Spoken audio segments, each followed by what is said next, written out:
আমি আমার নিজের চেয়েও আপনাকে বেশি ভালোবাসি। উমারকে এই কথা বলে আল্লাহ রাসূল বুঝতে পেরেছেন কি সবচেয়ে ভালোবাসতে হবে কাকে? এখন যদি কোনো পুরুষ বলে যে আই লাভ মোহাম্মদ সাল্লাল্লাহু আলাইহি ওয়াসাল্লাম, আমি মোহাম্মদ সাল্লাল্লাহু আলাইহি ওয়াসাল্লামকে ভালোবাসি, তার দাড়ি নাই, এর মানে কি? পিএইচডি করছে বাটপাড়ির উপরে,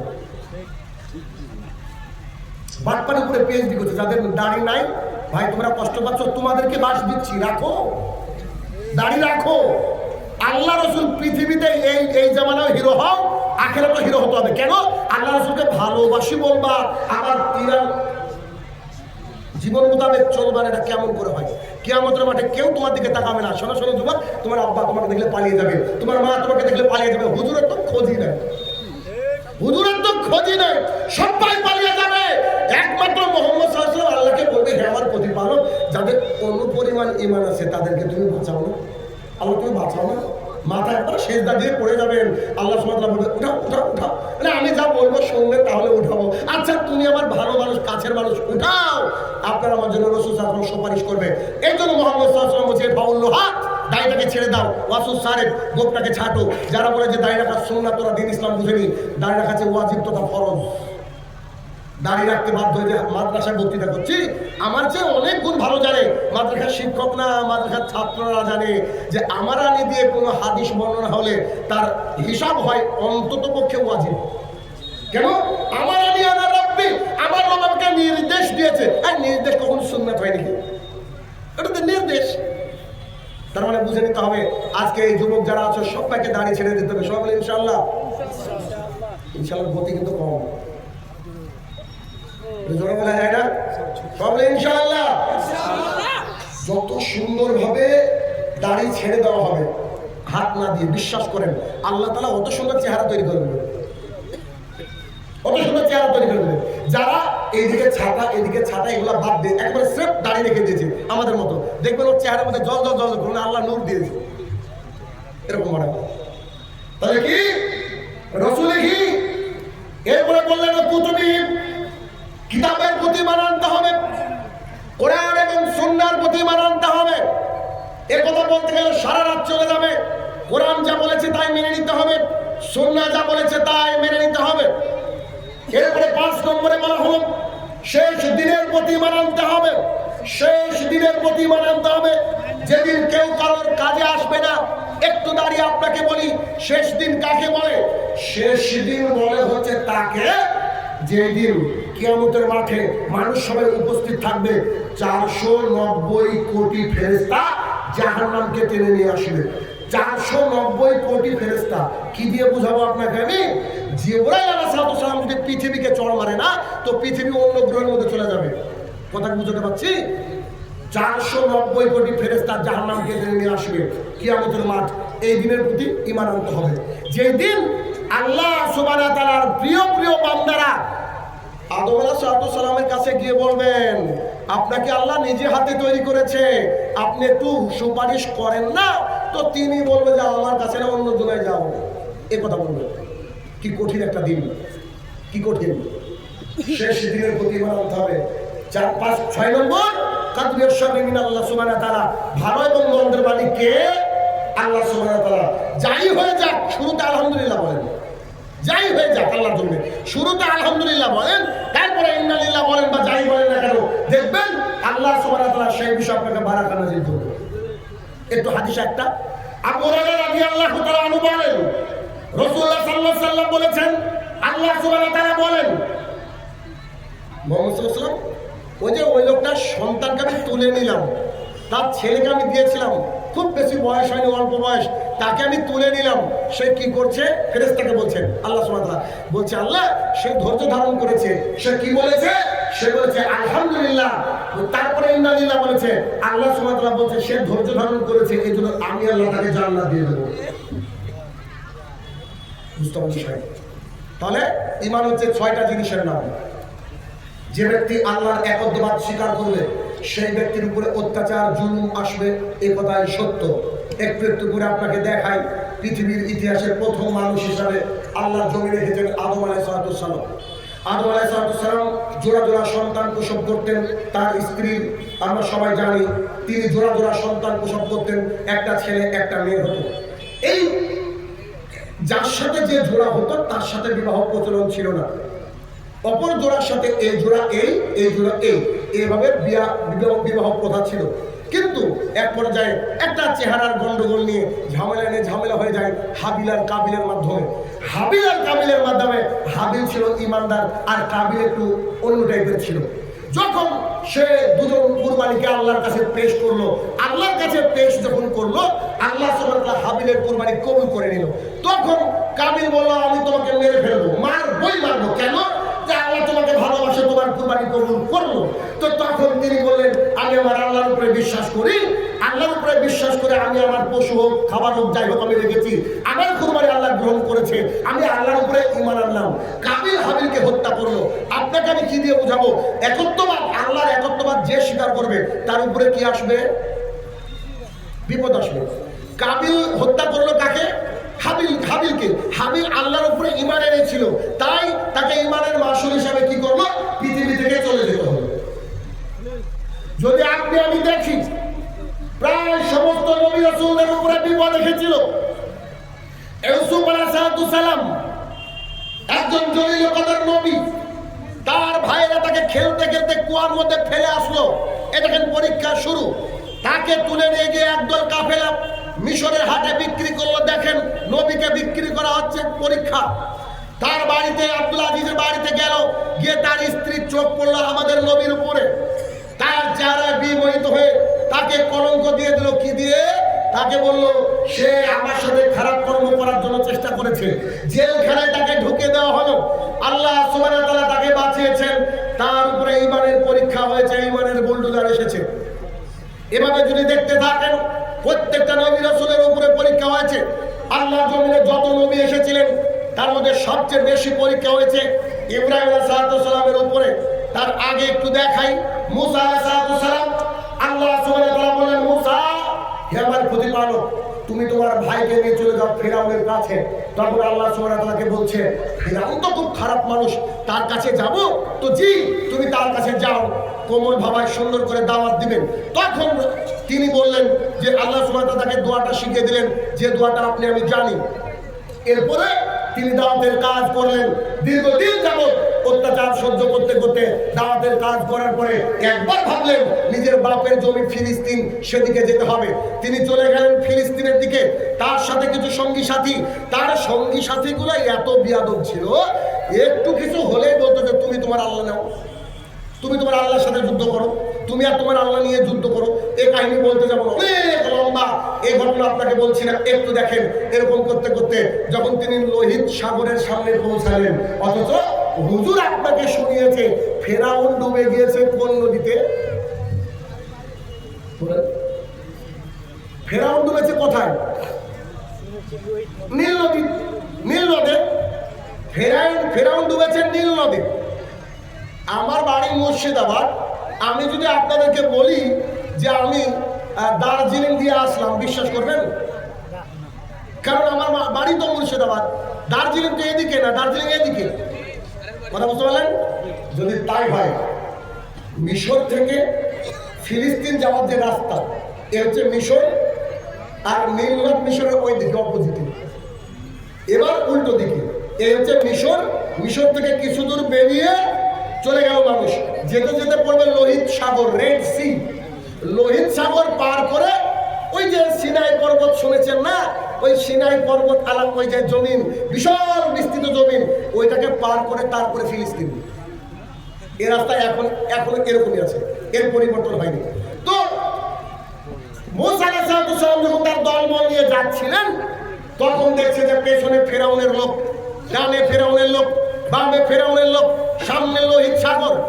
তখন মুসার সঙ্গী সাথীরা বলল, মুসা, আপনি আপনার আল্লাহকে বলেন এবার বিপদ থেকে বাঁচাতে। তখন মুসা আলাইহিস সালাম বলছে, আমার মাবুদের উপর আমার বিশ্বাস আছে, তিনি আমাকে বাঁচাবেন। ওর মধ্যে অনেক মানুষ আবার ঈমানকে ত্যাগ করার চেষ্টা করছিল। আল্লাহ সুবহানাহু ওয়া তাআলার কাছ থেকে বললেন, মুসা, তোমার হাতে কি? জি, আমার হাতে লাঠি, তুমি মারো লোহিত সাগরে। তিনি মারলেন, পানি দুই দিকে দাঁড়িয়ে গেল, মিডিল দিয়ে রাস্তা হয়ে গেল। মুসা আলাইহিস সালাম এবং তার লোকজন পার হয়ে গেল। ফেরাউন দেখলো দারুণ মৌকা, রাস্তা পার হয়ে যায়। ফেরাউন যখন মিডিলে গেল, তখন আল্লাহ তাআলা পানিকে বলল জোড়া লেগে যাও। ফেরাউন 16 আনা অসহায়ত্ব নিয়ে মরছে, শেষে বলছে আমি মুসার রবের প্রতি ঈমান আনলাম। আল্লাহ বলছে টাইম ইজ ওভার, টাইম নেই, টাইম আর নাই, আগে থাকতে ঈমান আনতে হবে। যখন তারা পৌঁছে গেল উপরে, ভূমিতে পৌঁছানোর পর দেখেন, কেন বললাম তার সঙ্গীরা অনেক বিয়াদব ছিল, এই কারণে বললাম। তখন বলছে যে এখন আমাদেরকে খাবারের ব্যবস্থা করেন। মুসা আলাইহিস সালামের সঙ্গীর সাথে কি বলছে, এখন খাবারের ব্যবস্থা করেন, খিদে লেগেছে, কি খাবো? তখন মুসা আলাইহিস সালাম বলছে আল্লাহ যে আমাদেরকে সাহায্য করবে, যারা ঈমানদার তারা আল্লাহর কাছ থেকে সাহায্য পায়, তবে ঈমানটাকে শক্ত রাখতে হবে। আল্লাহ সুবহানাহু ওয়া তাআলা ওই যে দুটো খাবার পাঠালেন, বলেন তো খাবার দুটোর নাম কি? মান্না আর সালওয়া। এটা শোনেন আপনি, যে মানুষগুলো দেখছে যে আল্লাহর তরফ থেকে খাবার আসছে তারা কতই মানানো উচিত। তখন মুসা আলাইহিস সালামের সঙ্গীর সাথে খুশি হয়ে চলে গেল।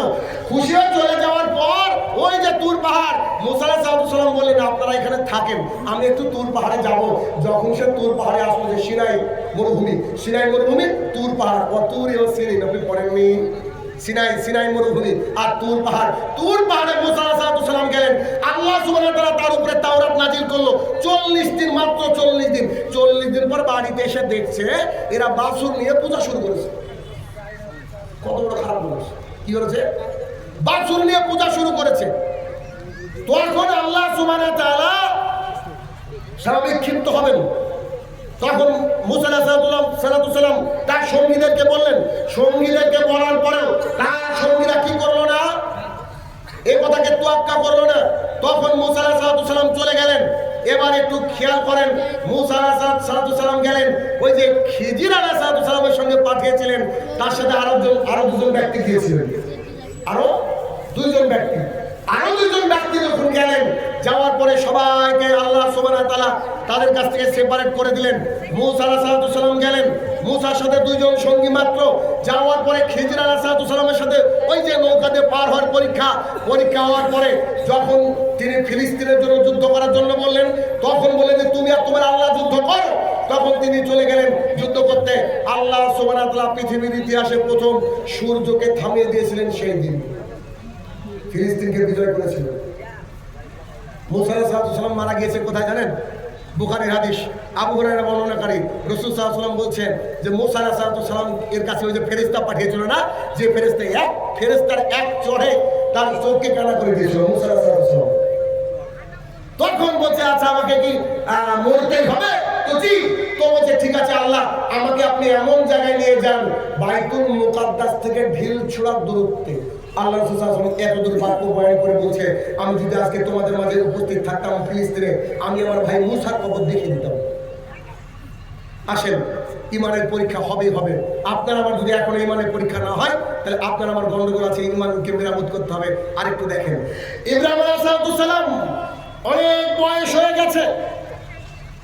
ওই বাদশাহ ওই সাইড দিয়ে পার হতে গিয়ে, হাদিস লম্বা যাচ্ছে না, পার হতে গিয়ে সারা আলাইহিস সালামের উপরে ইমানের পরীক্ষা আসলো।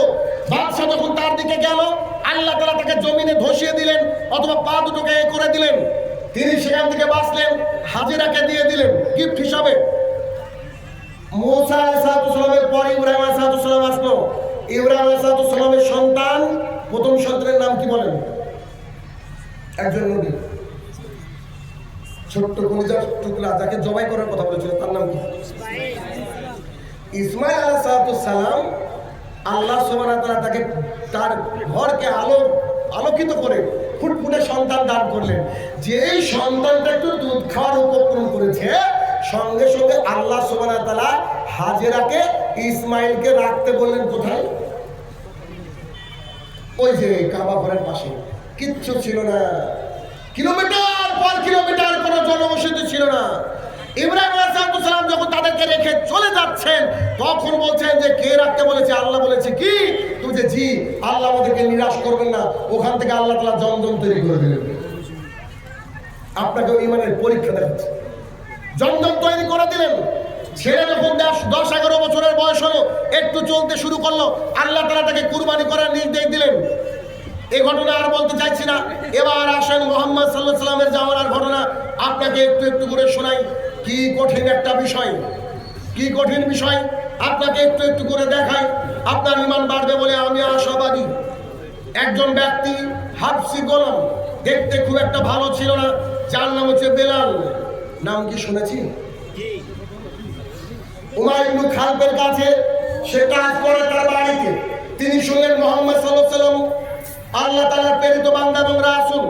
তিনি বললেন আমি আল্লাহর প্রতি ঈমান আনলাম আহাদ। এই বাক্য যখন তিনি বললেন তখন উমাইর ইবনে খালদ তাকে এত অত্যাচার শুরু করলেন, তার পিঠকে চিরে দেওয়া হয়েছিল, গলার মধ্যে দড়ি বেঁধে একেবারে উত্তপ্ত বালুকময় প্রান্ত ধরে টানতে টানতে নিয়ে যাওয়া হচ্ছিল, তার দেহকে পাথর দিয়ে কেটে দেওয়া হচ্ছিল, গলার উপরে বুট জুতো দিয়ে দললে মুছতে দেওয়া হচ্ছিল, আর বলা হচ্ছিল বল হুবল, তাদের একটা মূর্তির নাম, হুবলকে নিয়ে বলছে এটা বল, তোর মাবুদ আমার মাবুদ হুবল বল। তখন সে বলছে আপনার মাবুদ আমার মাবুদ হুবলের মাবুদ আল্লাহ তাআলা। অত্যাচার সহ্য করেছেন বিলাল রাদিয়াল্লাহু তাআলা আনহু, এত অত্যাচার সহ্য করেছেন।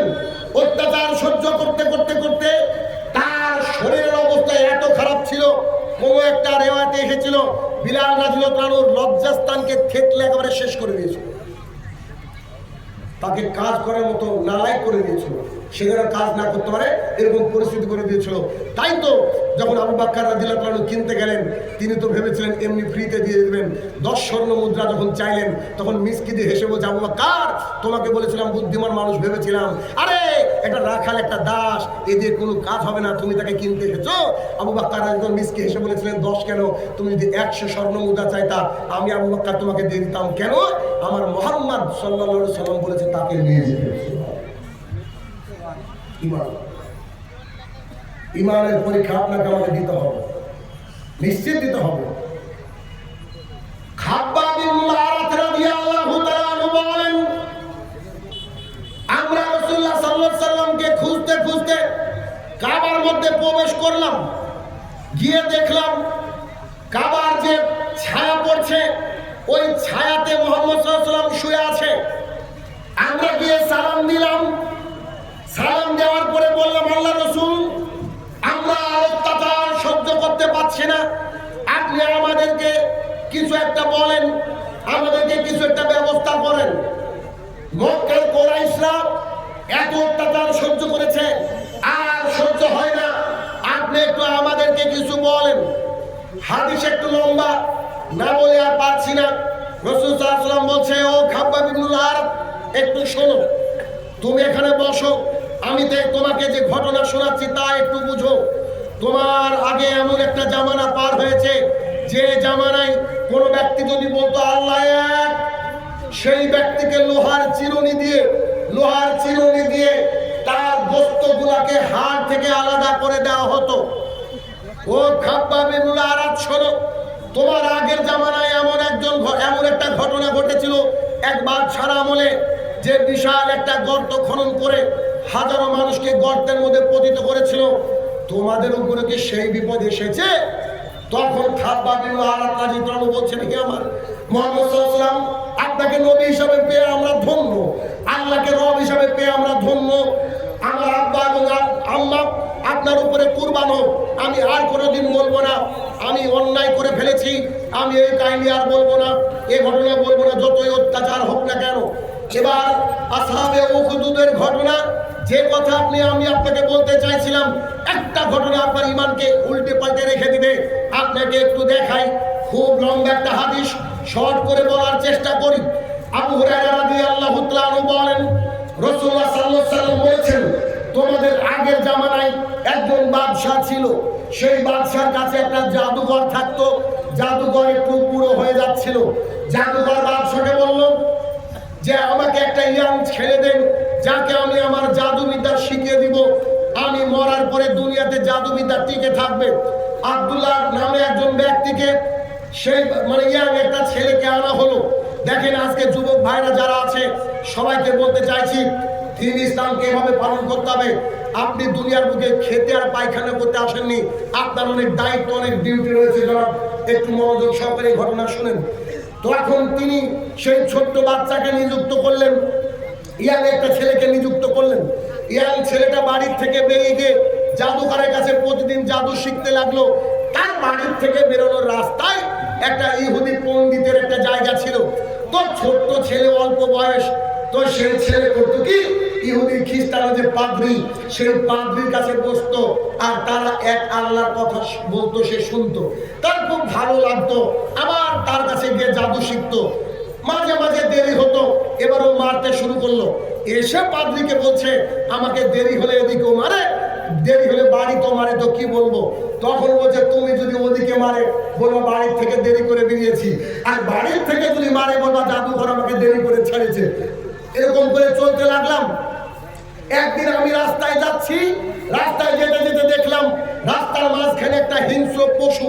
হাদিসে আসেনি এটা বাঘ নাকি ভাল্লুক, আমার বলার ক্ষমতা নাই। আল্লাহ রসুল যেমন করে বলছেন আমি শোনাতে আসছি, আপনাকে শোনেন। বিশাল একটা হিংস্র পশু, ওই রাস্তা দিয়ে আর কেউ যেতে পারে না।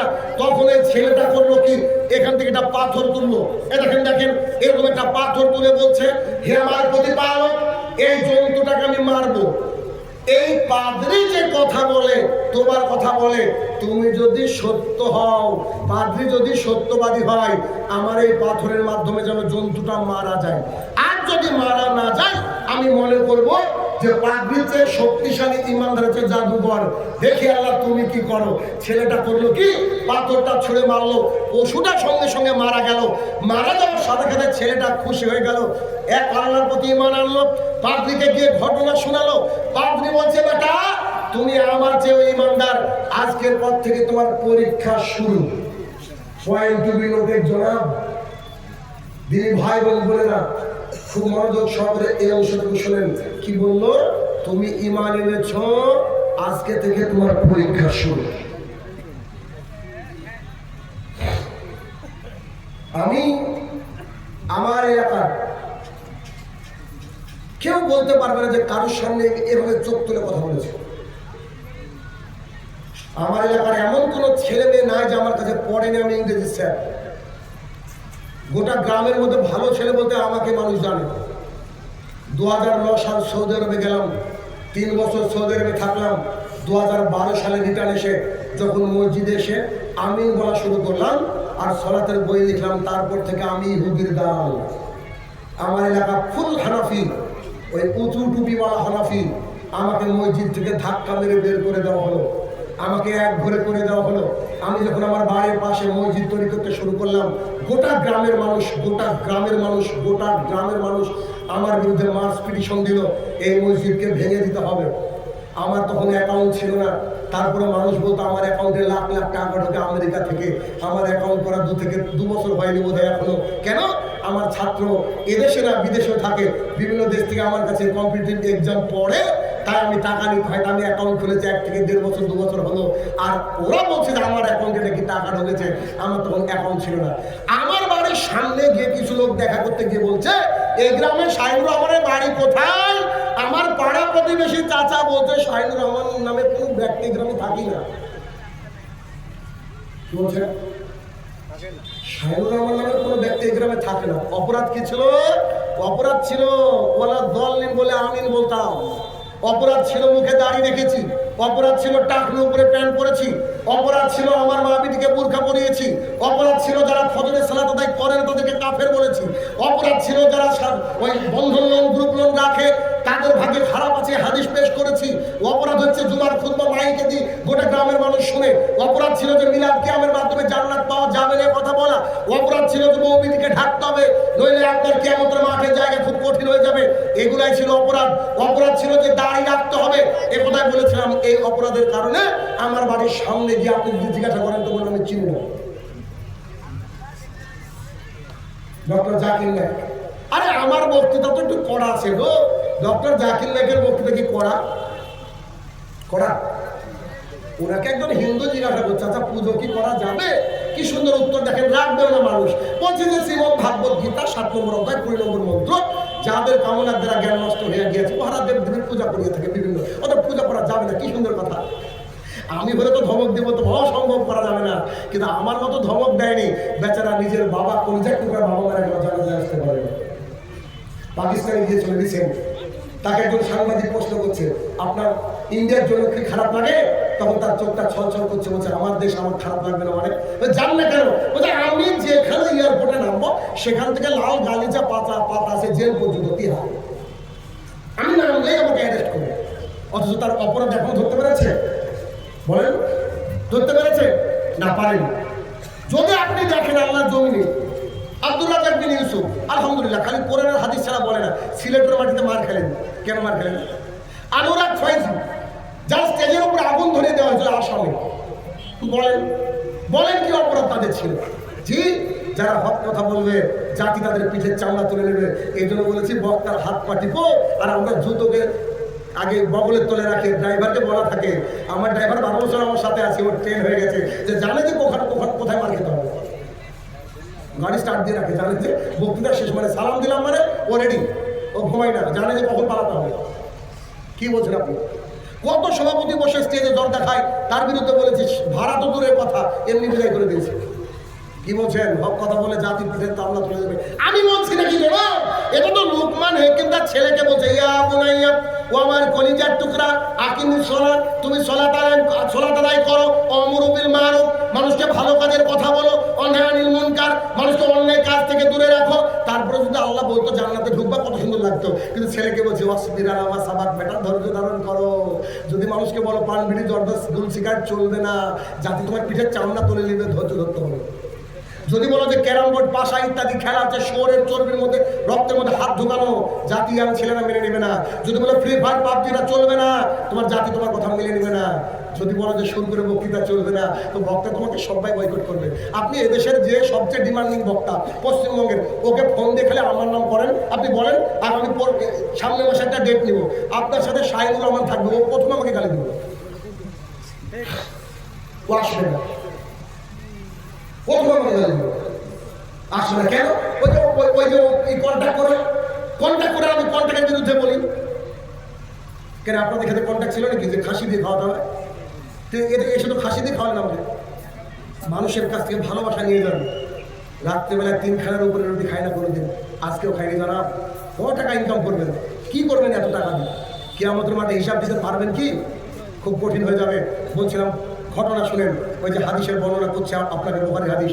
এবার দেখেন, সেই ছেলেটা সেদিন থেকে ঈমান যেদিন আনলো, সেদিন থেকে হকের ডিলার হয়ে গেল। হকের ডিলারদের কি অবস্থা হয় দেখেন। ছেলেটার চারিদিকে সুনাম ছড়িয়ে গেল। কুষ্ঠ রোগীর গায়ে হাত দেয়, কুষ্ঠ রোগী সেরে যায়।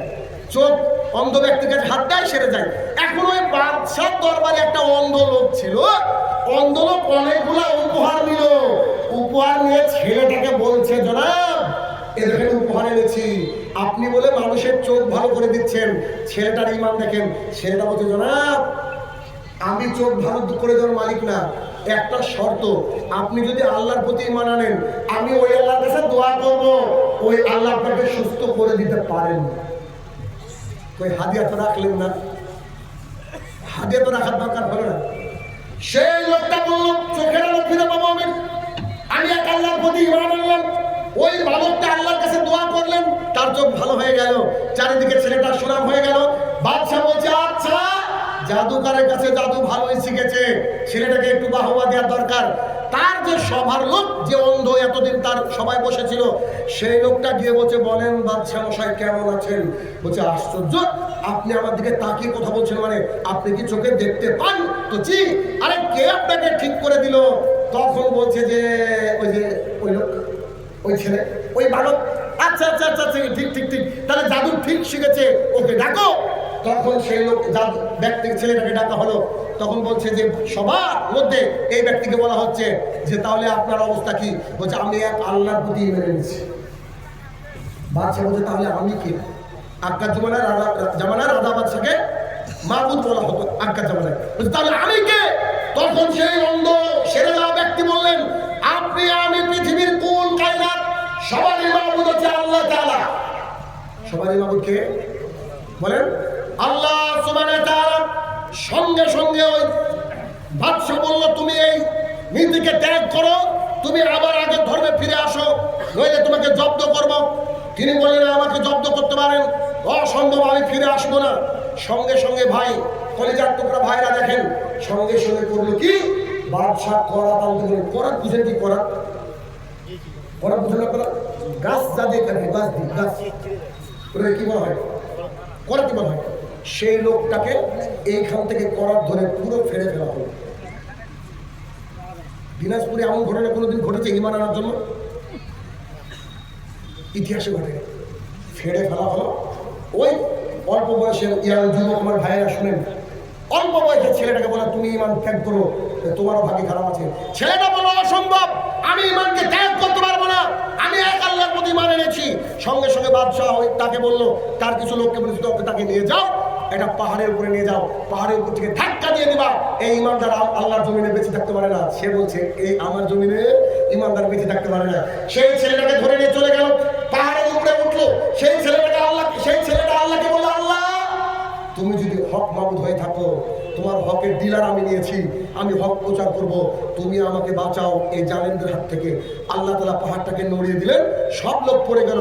ছেলেটা হেঁটে বাদশার দরবারে গিয়ে বসে বলেন ঘটনা কি? বলছে তারা কোথায়? বলছে তারা। তখন বলছে আচ্ছা ঠিক আছে, 8-10 জন লোককে নিয়ে বলছে যে একে নৌকাতে নিয়ে যাও, সমুদ্রের মধ্যে ফেলে দিয়ে চলে আসবা। তারা নৌকাতে নিয়ে গেল। ছেলেটা আল্লাহকে বললেন, হে আমার প্রতিপালক, আমি তোমাকে মাবুদ হিসেবে মেনে নিয়েছি, তুমি আমাকে সাহায্য করবে বলে আমি আশাবাদী। নৌকা মিডিলে গেল, আল্লাহ তাআলা নৌকাটাকে একটু ঝাঁকি দিয়ে দিল, তারা সমুদ্রের মধ্যে ডুবে মারা গেল। সেই ছেলে নৌকা চালিয়ে বাদশার কাছে এসে বলেন খবর কি? আচ্ছা, যে আল্লাহ ছেলেটাকে বাঁচিয়েছিল ওই আল্লাহর কি ট্রান্সফার হয়ে গেছে? আপনি আমি ওই রকম ইমান আনলে আল্লাহ সাহায্য করবে না? আল্লাহই করবে, আল্লাহর কসম করে বলছি ইমান আনতে হবে, ইমান আনতে হবে। এরপরে দেখেন তখন বলছে আরে তুমি মরছো না কেন? তখন বলছে হ্যাঁ আমি মরতে পারি একটা শর্তে। কি?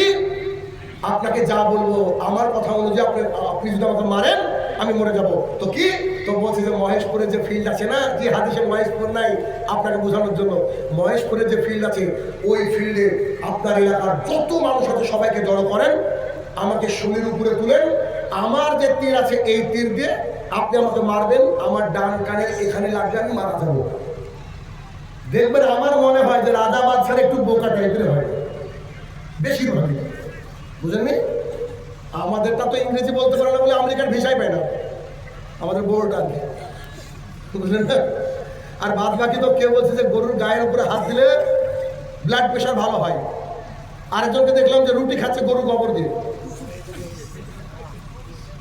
আরে এই গোবর যদি পানিতে পড়ে তো মাছের সার হয়, যদি জমিতে হয় তো জমির সার হয়, আর যদি কারো মাথায় ঢুকে তো সে RSS হয়। কি সার, দারুণ সার, কি অবস্থা!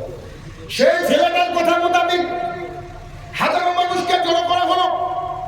আপনি শুনলে তাজ্জব হয়ে যাবেন। ছেলেটা রেডি, তীর দিয়ে দিল বাদশাকে। বাদশাকে তীর দেওয়ার পর সবাই সাইলেন্ট। ছেলেটার ইমান নাকি বাদশার ইমান? ছেলেটা একটা ট্রিক খাটালো। ছেলেরা বলছে আপনি জোরে একটা বাক্য বলবেন। কি? বিসমিল্লাহি হাদা রাব্বিল গুলাম। এর মানে কি? এর মানে হচ্ছে এই যে গুলাম যাকে মারছি, এই গুলামের মালিকের নাম নিয়ে মারছি। তার মানে কি? পক্ষান্তরে আল্লাহর নাম নিয়ে মারছি।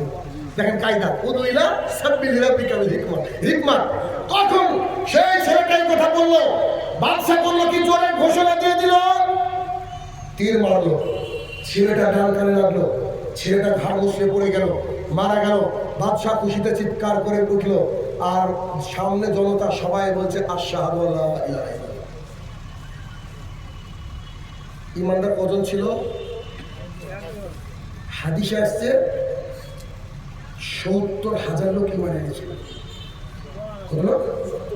৭০,০০০। কিন্তু ভাই করুণ কাহিনী সামনে আছে, ঘটনা শুনো। ঘটনা কি? বাদশা গেল খেপে, চরম খেপে গেল। আরে সবাই আল্লাহর উপরে ঈমান আনলো। আচ্ছা, আমি আশহাদু আল্লা ইলাহা ইল্লাল্লাহ বললো, এই আশহাদু আল্লাহ বলেনি, আপনাকে বোঝানোর জন্য বললাম তারা রবের প্রতি ঈমান আনলো। কথা কি বুঝতে পেরেছেন? মানুষ তোমার ভুল ধরার জন্য বসে থাকে আর কি, এটা বোঝানোর জন্য বললাম। এক রবের প্রতি ঈমান আনলো। এবার বাদশা কি করলো দেখেন। বাদশা এই ঘটনাকে উখদুদের ঘটনা বলা হয়, আসহাবে উখদুদ। তো বাদশা ওই মাঠের কর্নারে বিশাল বড় একটা গর্ত করলো। সেই গর্তের মধ্যে আগুন জ্বেলে দিল। বাদশা এরকম একটা চেয়ার নিয়ে বসলো। একজনকে ডাকলো আর বলছে তুমি কি ঈমান এনেছো? বলছে এক মাবুদের উপরে ঈমান এনেছি। বলছে ঝাঁপ দাও। ঝাঁপ দিয়ে দিল। আরেকজন ঝাঁপ দিয়ে দিল, আরেকজন ঝাঁপ দিয়ে দিল। এই করতে করতে করতে সব লোক শেষ। ইমানের পরীক্ষা কতই ভয়ঙ্কর। আল্লাহ আমাদেরকে ওই ইমানের পরীক্ষা এখন নেয়নি, আলহামদুলিল্লাহ। সবাই যখন চলে গেল আগুনে পুড়ে বললো, কেন? আল্লাহর কাছে গেলে জান্নাত পাবো এই আশায়। সর্বশেষ একজন মহিলা এসে দাঁড়ালো, তার কলিজার টুকরা সন্তানকে কোলে নিয়ে। মহিলা ভাবছে, আল্লাহ আমি যদি মারা যাই আমার সন্তানের কি হবে, অথবা আমি যদি সন্তানকে মারা যাই, সন্তানকে নিয়ে মারা যাই, আল্লাহর কাছে কি জবাব দিব? এই নিয়ে মহিলাকে খুব দ্বিধাদ্বন্দ্বের মধ্যে পড়ে গেলেন। হে আমার প্রতিপালক, কি করবো ইত্যাদি ইত্যাদি ভাবতে লাগলেন। মহিলার পরিস্থিতি খুব খারাপ, কারণ নিজে মারা গেল, সন্তানের প্রতি একটা ব্যাপার আলাদা থাকে। তখন তার কলিজার টুকরা ছোট্ট সন্তান উঠে বলছে, ও আমার কলিজার টুকরা আম্মু, তুমি এত ভয় করছো কেন? তুমি ঠিক রাস্তায় বেছে নিয়েছো, চলো আগুনে ঝাঁপ দিল। তারা আগুনে ঝাঁপ দিল। ইতিহাস বলছে প্রায় 70,000 লোক সেখানে মরে গিয়েছিল। এবার আপনাকে একটু আগে টেনে নিয়ে যাব, একটু ওই যে রাসূল সাল্লাল্লাহু আলাইহি ওয়াসাল্লাম কাবার চত্বরে যে শুয়েছিল না, আর খাব্বাব ইবনুল আরাত রাদিয়াল্লাহু তাআলা যার কথা বলছিলাম, তিনি যে প্রশ্ন করেছিলেন আমাদেরকে অত্যাচার থেকে বাঁচান, মুহাম্মদ সাল্লাল্লাহু আলাইহি ওয়াসাল্লাম বলেছিল তোমার আগের জামানার বাদশারা মানুষকে আগুনে পুড়িয়ে মতো এই আগুন। ক্লিয়ার হলো বিষয়টা? কথা বুঝতে পেরেছেন কি? এই আগুন। ভাই আমার, যত আপনি ঈমান আনবেন, যত ঈমানের দিকে এগিয়ে যাবেন, তত আল্লাহর জমিনে আপনি অপদস্থ হবেন, কিন্তু আল্লাহর কাছে সম্মানিত হবেন। পৃথিবীর সবচেয়ে ভালো মানুষ মুহাম্মদ সাল্লাল্লাহু আলাইহি ওয়াসাল্লাম, তাকে কি মক্কাবাসী তাড়িয়ে দেয়নি? পৃথিবীর সবচেয়ে সম্মানিতা মহিলা আম্মা জান আয়েশা রাদিয়াল্লাহু তাআলা আনহা, তাকে কি সেই জামানার মানুষ অপমান করেনি? তাকে কি আমাদের দেশের মহারাষ্ট্রের এই কিছুদিন আগে কুলাঙ্গার অপমান করেনি? আজকে বেলনার বুকে আমার বাবুকে অপমান করা হচ্ছে না? সবার একদিন বিচার। শুধু ধৈর্য ধারণ করেন, আল্লাহর কাছে দোয়া করেন, ঈমান পাকাপোক্ত করেন। আমি তো বলি, বদর উহুদের কথা কি ভুলে গিয়েছেন নাকি? তাদের কতজন লোক আর এদের সামান্য কয়েকজন মানুষ জিতেছিল, তারা অস্ত্রের বলে জিতেনি, ঈমানের বলে জিতেছিল। আমি তো সেই ঘটনা অবাক হয়ে যাই। আরে আব্দুর রহমান ইবনে আউফ রাদিয়াল্লাহু তাআলা, আমি অবাক হয়ে যাই সেই ঘটনা। আব্দুর রহমান ইবনে আউফ রাদিয়াল্লাহু তাআলা বলছেন, বদরের প্রান্তে আমি দাঁড়িয়ে আছি, বদরের প্রান্তে আমি দাঁড়িয়ে আছি, হঠাৎ করে ডান দিকে তাকিয়ে দেখছি 12-13 বছরের একটা ছেলে, এদিকে তাকিয়ে দেখছি 10-11 বছর 12-13 বছর একটা ছেলে। আরে ছোট ছোট বাচ্চা যুদ্ধের ময়দানে কি করে আসলো? তো তারা আমাকে বলছে, আম্মি আয়না আবু জাহাল। কাকা আপনি বলতে পারেন কি আবু জাহাল কোনটা? আম্মি মানে চাচা। চাচা আপনি কি বলতে পারেন আবু জাহাল কোনটা? আব্দুর রহমান ইবনে আউফ বলছে, আমি অবাক, যুদ্ধের মধ্যে এরা কি করতে আসলো? আর এরা বলছে চাচা আবু জাহাল কোনটা? তখন বলছে হাজা আবু জাহাল, ওই যে লম্বা দাঁড়িয়ে আছে না উটের উপরে, ওটা আবু জাহাল। আব্দুর রহমান ইবনে আউফ রাদিয়াল্লাহু আনহু বলছেন, এই কথা বলার পর তাকে দেখছি নাই, ওইদিকে তাকিয়ে দেখছি ওরা মেরে দিয়েছে আবু জাহাল। এই জন্য আবু জাহালের ছেলে ইকরিমা কি বলেছিল জানেন? হাই আফসোস, আমার আব্বাকে যদি আলী মারত, খালিদ বিন ওয়ালিদ মারত, উমার মারত, বড় সেনাপতি বড় একজন সাহাবী মারত, আমার জানে সহ্য নিত। আমার আব্বাকে মারছে 13-14 বছরের ছেলে, এত বড় প্রতাপশীল একজন মানুষকে মারছে। কাফেরদের নীতি দেখেন, মানে মরবেও বড় জনের হাতে। তখন ওই মজার মাছ এই দুটো ছেলেকে জিজ্ঞাসা করা হয়েছিল যে তুমি কিভাবে ঝাঁপিয়ে পড়লে, কি করে মারলা কেন? আরে সেই উত্তর আপনার অন্তর বিগলিত করে দেবে। তারা কি বলেছে জানেন? আমরা মদিনা থেকে শুনেছিলাম আমাদের নবীকে নাকি কুলাঙ্গার খুব অত্যাচার করতো, যেদিন থেকে শুনেছি আমার নবীকে অত্যাচার করছো ওদিন থেকে রেডি হয়েছে তো পেলেই মারবো। ইমান দেখেছেন? রাত অনেক হয়েছে, 12টার পর বক্তৃতা করে না, 12:30। কি করবো, যদি দেরিতে উঠলাম, অতিথি আসলে তাদেরকে তো বক্তৃতা দিতে হয়। যাই হোক, কমলার বনবাসকে নকল করে বক্তা গজল বলে, এ সম্পর্কে কিছু বলেন। দিন রাত বলছি, কে শুনে কার কথা? আমি বলি আপনাদেরকে, কিছুদিন আগে এক স্টেজে আমাকে যে কেন ডাকলো বুঝতে পারলাম না। আমি যাওয়ার পরে পাগল হয়ে গেছে, আমার চেহারাকে আহলে হাদিস নাকি হানাফি? আর হানাফি তো আমাকে ডাকবে না, আহলে হাদিসে তো অনেক বয়কট করে আমাকে, কেন? ওদের বিরুদ্ধে যায় কথা। তো আমি গিয়ে দেখছি আমার সামনে জন্য গজল, পেছনের জন্য গজল। আমার মধ্যে একটা ভোজপুরি ছিল, সবই গজল। সেদিন আমি বলেছিলাম দুটো বোতল হাতে নিয়ে আবার একই বাক্য বলছি, খুব ভালো করে শুনবেন। আমার এই হাতে একটা পানি আর এই হাতে একটা পানি, এটাতে মদ এটাতে পানি। আচ্ছা, পানির মধ্যে বা মদের মধ্যে যদি পানি দিই, পানি পবিত্র না? অজু করলে তো নিজেকে পবিত্র করে দেয়। তো মদের মধ্যে যদি পানি দিয়ে দেবো, পানির মধ্যে মদ দিই, তাহলে এটা কি হালাল হবে? কোন ব্যক্তি যদি বাংলা অথবা হিন্দি গানের নকল করে ইসলামিক কিছু কথা ঢোকায়, এটা কি জায়েজ হবে? আমি আপনাকে একটা কথা বলি, আল্লাহর কসম করে বলছি, শাহিনুর রহমান এখানে বসে আছে, আপনি আমাকে যে কোনো একটা টপিক দিয়ে দেন, সারা রাত ওই টপিকের উপর আলোচনা করব। খালি বলবো আবু হুরায়রা বলেছেন, আনাস বলেছেন, মানে সাহাবীর নাম করে দেবো, হাদিসের স্টক শেষ হবে ইনশাআল্লাহ। কিন্তু আপনি যদি আমাকে বলেন আপনাকে 1 কোটি টাকা দেবো, 2টো লাইন গজল বলেন, পারবো না। হাদিসই পড়ে শেষ করতে পারি না ভাই, 6000-এর উপরে কোরআনের আয়াত, একটা কোরআনের আয়াত যদি আমি ব্যাখ্যা করতে যাই সারা রাত চলে যাবে। সূরা কলামের মধ্যে শোনেননি সে কথা আপনি? গোটা পৃথিবীর সমস্ত সমুদ্রের গুলা যদি কালি হয়ে যায় আর পেড়গুলা যদি কলম হয়ে যায়, আল্লাহর এই তাফসীর শেষ করা যাবে না। একটা হাদিস দিয়ে কিছুদিন আগে সেই স্টেজে কোথায় বক্তৃতা শেষ করেছিলাম। আর এবার আমাকে বলেন, হিন্দি বা বাংলা গানের সুর আল্লাহ কি ওহী কোরআনের উপরে? তাহলে নিশ্চয়ই তারা শোনে, শোনার পরে তারপরে গজলটাকে সেট করে। তাহলে প্রথমে গান শুনছে, 31 নম্বর সূরা 6 নম্বর আয়াত, গান শোনা হারাম। কোনো মায়ের বেটা উল্টা কথাকে রাসূলুল্লাহ সাল্লাল্লাহু আলাইহি ওয়াসাল্লাম গান শুনলে কি করেছে? আনন্দ দিয়েছে। আমি দিন রাত বলছি যে গজলের মাধ্যমে দিন প্রচার করা জায়েজ নয়। দিন প্রচার কি শুনে নেন, কপি পেস্ট, বুঝলেননি? Copy paste. ধরুন আমি হাদিস বলছি, আবু হুরায়রা রাদিয়াল্লাহু তাআলা আনহু বলেন, রাসূলুল্লাহ সাল্লাল্লাহু আলাইহি ওয়াসাল্লাম বলেছেন, কোন আদম সন্তান কিয়ামতের মাঠে তার এক পা সামনের দিকে যেতে পারবে না 5টা প্রশ্নের উত্তর না দিয়ে। এই কথা বলতে গিয়ে আমি বলছি না না না, আবু হুরায়রা বর্ণনা করেনি, বর্ণনা করছেন ইবনে মাসউদ রাদিয়াল্লাহু তাআলা আনহু। নিশ্চিত ভুল। ইবনে মাসউদের যারা আবু হুরায়রা বলতে পারি না, ইসলাম এমন। আর তুমি গজলকে জাতির সামনে বক্তৃতা করছো, এই জন্য তো সমাজ পরিবর্তন নেই। আর ওই যে লিমা তাকুলু না, জানেন এই কথা, ওরা নিজেরা বলে। কত বক্তা, 95% বক্তা আমি জানি যে নামাজ পড়ে না। কতদিন চলেন আপনি, আমি দেখাচ্ছি আপনাকে, চলেন না আপনি, দেখাচ্ছি আমি।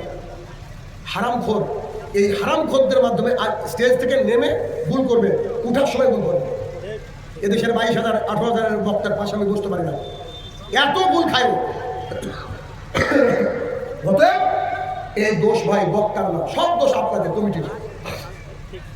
আমাদের মতো কমিটি যারা করবে, ওই দিনাজপুরের না, ওই এদিকে কোথাও বক্তৃতা করলাম, বাংলাদেশের গোলাম রব্বানীকে ডেকেছে, 1.5 ঘন্টার মধ্যে 1 ঘন্টা 25 মিনিট গজল আর গান গায়, মমতাজ থেকে শুরু করে সবারই গান করে। আর সেখানে আমাকে কেন দাওয়াত দিয়েছে জানি না, আমাকে গাড়ি ভাড়া দিয়েছে 15 কম। পরে ওই ওখান থেকে একটা এজেন্ট ছিল, আমাকে নিয়ে গেছিল, ফোন করে বলছে, স্যার গোলাম রব্বানীর কন্ট্রাক্ট ছিল 40,000 টাকা, ওকে দিয়েছে 45। তো আমি কেন বলছে 2-4টি গজল মানে গান আরো বলিস। তা আমি আমার স্ত্রীকে ফোন করে বলছিল না আসার সময়, আমি জানো এই কমিটি এই করেছে, তো আমার স্ত্রী বলছে জবাই করার দরকার। তা আমি যে কাকে বক্তা বলছে না কমিটি। আমি বলছি ঠিক, তোমার কাছ থেকে শিখলাম। আসলে তো ওকে কি করতে ডাকছেন আপনি? কে বললো যে ওকে ডেকে টাকা তুলতে হবে? হারাম উপায় যদি টাকা তুলে আপনি কাজ করেন, এ টাকায় বরকত হবে না। সোজা কথা, আল্লাহ রাসূল বলেছে যে কেউ দান করলে বলতে আল্লাহুম্মা সাল্লি আলা আল্লাহুম্মা বারিক আলাই। আমি এক জায়গায় বক্তৃতা করতে যাচ্ছি, প্রধান বক্তা ছিলাম, দেরিতে যাচ্ছি, আর এক বক্তা স্টেজে বলছে, ওইখানে বক্তৃতা আছে এই মাসের 27 তারিখ, খুঁজেন না কোন জায়গা। তো আমি বক্তৃতা করতে যাচ্ছি, আর আগের বক্তা বলছে 10 টাকা দিল দান নামে শরীফুল, ওগো আল্লাহ নেকি দিতে করিও না ভুল। আমি বললাম আমাকে স্টেজ থেকে নামান, ঘাড় ধাক্কা দিয়ে নামান, আমার কাছে নিয়ে আসেন। কমিটি বলছে তো এই তো খাতারনার লোক, এর কাছে আনলে ঝামেলা হবে। বলছে ভাই আপনার হাত ধরছে, কি হয়েছে বলেন। আমি বললাম ও যে বাক্যটা বললো এটা কতগুলো অন্যায়, আপনি বুঝেন একটু, তোমাকে কি বুঝিয়ে দেন। ও বলছে যে 10 টাকা দিল দান নামে শরীফুল, ওগো আল্লাহ নেকি দিতে করিও না ভুল। আস্তাগফিরুল্লাহ ওয়া আতুবু ইলাইহি। আল্লাহকে বলছে তুমি তো ভুল টুল করো, মাঝে মধ্যে তোমাকে স্মরণ করে দিয়েছি। এই কথা আল্লাহর সাথে যায়। কোরআন হাদিসের বাইরে কথা বলতে গেলে বিপদে পড়তে পারবো, বুঝতে পারেননি? আমি আবু হুরায়রার জায়গায় ইবনে মাসউদ লাগিয়ে দিলাম, ইবনে মাসউদের জায়গায় আবু হুরায়রা চলবে কি? ওটা আমি ইচ্ছা করে ভুল করেছিলাম শেখানোর জন্য, আপনাকে বোঝানোর জন্য। অতএব যারা গজল গাইবে তাদেরকে বয়কট করবে, কাউকে ডাকতে হবে না, বলে আমাকে ডাকে না। দেখেন আমি টাকা তুলে দিচ্ছি, আমি কথা বলবো না, বিশ্বাস করেন, খালি হাদিস বলবো, এখানে লাখ লাখ টাকা জমা হবে, দেখবেন আপনি। মানুষ বুঝে না তো, এখন তো চলে গেছে মানুষ, আমরা তাই করেছি। আমার মসজিদে, আমি রাহুল যে মসজিদ পরিচালনা করি, ওই মসজিদে আজকেও 10 টাকা মানুষ দেয়, 10 টাকা। আমাদের মসজিদের মুসল্লি দেখেন 10 টাকা দেয়, 500, 2000, 3000 টাকা ভেতরে ঢুকিয়ে দেয়, 10 টাকা কৌটো থেকে। কেন কেন কেন বলেন তো? ওই যে আবু হুরায়রা বর্ণিত ওই হাদিস, ডান হাত দিল বাম হাত বুঝতে পারলো না, কিয়ামতের মাঠে আল্লাহ তাআলা ছায়ার নিচে থাকবে। আমাদের মুসল্লিকে একটা কথা বলে তারা মেনে নেয়। কথা বুঝতে হবে, কোথায় এদেরকে বয়কট করবেন, ডাকবেন না। সাহেব বলবেন, আমাকে ভাই বলবেন না, স্যার বলবেন। সাহেব বললে আমিও খুশি হই, কিছু অফিস জ্বলে, তাদেরকে কেন জ্বলতে দেবেন? এই জন্য আজকে আপনাদের হ্যান্ডবিল পোস্ট করেছি, প্রধান বক্তা ফাজিলত শেখ অমর কেটে দিয়েছে, দেখবেন ফেসবুকে আছে, এখন কেটে দিয়েছি। আমি পছন্দ করি না। শাহিনুর ভাই বলেন, বাংলাদেশ থেকে চাঁপাইনবাবগঞ্জ থেকে ফোন করেছে আজকে যে শেখ কি লিখবো আপনার নামে? আমি যে মোহাম্মদ শাহিনুর রহমান, ভারত। মানুষ চিনে আলহামদুলিল্লাহ। আচ্ছা, যদি বলি উমার, চিনতে পারেননি? কে চিনতে পারেননি উমার বললে? যদি বলি আলী, চিনতে পারেননি? ভাই, না হাফেজ, না কারি, না মাওলানা, না সাহাবী, কিচ্ছু নাই, তাও মানুষ চিনতে পারে, পরিচিত হতে যায়। ভাই একই গ্রামে গ্রামে গ্রামে দেখা যায় অটো টোটো নিয়ে, রাস্তায় মাইক নিয়ে কিছু ভিক্ষুক ভিক্ষা করে বেড়ায়। সেই সমস্ত ভিক্ষুকদের ভিক্ষা দেওয়ার বিধান কি? দেখেন, ভিক্ষুককে ভিক্ষা দিবেন আপনি নেকির উদ্দেশ্যে। ওরা কি করে খেলো, চুরি করলো, বাটপারি করলো, কি ওর জবাব ও দিবে। তবে যদি আপনার মনে হয় যে এরা করে খাওয়া মানুষ, করে খেতে পারে, কিন্তু ভান ধরেছে, আপনি দিয়ে নামই দিই না।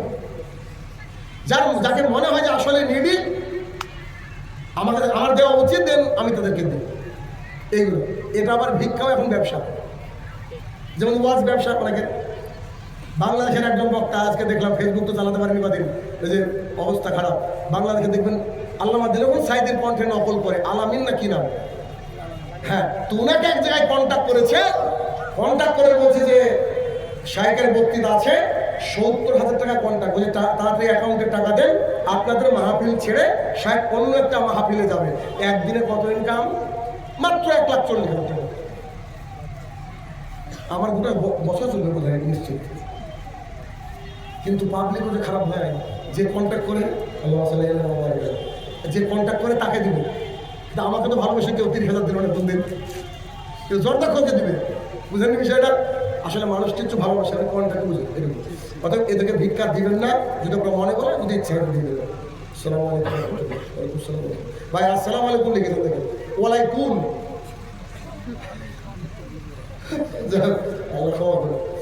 আমরা পায়খানা দিয়ে পাওনা, সরি, আমরা কি পাওনা দিয়ে দয়া করে, আমার পাওনা দিয়ে দয়া করে উত্তর দিবেন। কেমন কথা? সালাদ থেকে উত্তম, দান থেকে উত্তম, রোজা থেকে উত্তম, সেটি কোন আমল? ও বোধহয় এই বাউল টাউলের মনের সাথে যুক্ত আছে। হ্যাঁ, এই যে প্রশ্ন করেছেন, মনে হচ্ছে বাউল থেকে যুক্ত আছে, বাউল টাউলের। শুনেন, পৃথিবীর মধ্যে সবচেয়ে মূল্যবান জিনিসের নাম আমি মনে করি ইমান। ইমান। আল্লাহর জমিনে একজন মহিলা আছে, যিনি হাজারো মানুষকে সাহায্য করে নোবেল পুরস্কার পেয়েছেন নরওয়েতে। তার নাম কি? Mother Teresa. থাকার জায়গা জাহান্নাম। এত মানুষকে এত হেল্প করলো, এত কিছু করলো, কিন্তু জান্নাতে যেতে পারবে না। কি ছিল না বলেন তো? লা ইলাহা ইল্লাল্লাহ, ঈমান ছিল না। তাহলে সবচেয়ে দামি জিনিস কি? এলন মাস্ক এখন মারা গেলে নগদ জান্নাত। তো ওর টেসলা দিয়ে বাকি কাজ, আর অন্য কিছু দিয়ে কি কাজ? সবচেয়ে দামি জিনিস কি? ঈমান। পৃথিবীর মধ্যে সবচেয়ে দামি জিনিস হচ্ছে ঈমান। অতএব আলোচনা আর করবো না, শেষ করে দেবো। বই দুটো, এটা আমার লেখা দুটো বই, সোনালী যুগের সালাত, বিবাহ একটি ইবাদত। এটা তো সবারই পড়া উচিত। এটা পড়লে মনে হবে যে আপনারা কোনো মুসলমানের বিয়েতে যাননি, সবারই পড়া উচিত। আমি এই মাদ্রাসায় দুটোকে গিফট করে দিলাম। যারা নিতে চান, গাড়ি আছে সাথে। একটা শেষ করব একটা কথা বলে, এর যেহেতু মাদ্রাসার জালসা, মানুষ আসলে এখানে দেয় শুধুমাত্র কোনো একটা সন্তান হিফজ করুক। এই যে আজকে যে সন্তানটা কোরআন হিফজ করল, যতদিন এর সুললিত কণ্ঠে কোরআন চলবে, যারা যারা সাহায্য করেছে তারা কবরের সঙ্গে কি হবে। শেষবারের মতো আপনারা আমার হাতে যা দেওয়ার দিয়ে চলে যাবেন, নাহলে হ্যান্ডশেক করে চলে যাবেন আমার সঙ্গে। আসবেন, শেষ করে দেবো, বক্তৃতা শেষ। আসুন, তাড়াতাড়ি আসুন, আমি চেয়ারটা একটু আগে নিই, আমার হাতে দিবেন আর চলে যাবেন। আসেন। আল্লাহ সাল্লি আলাইহি, আল্লাহ বারিক আলাইহি।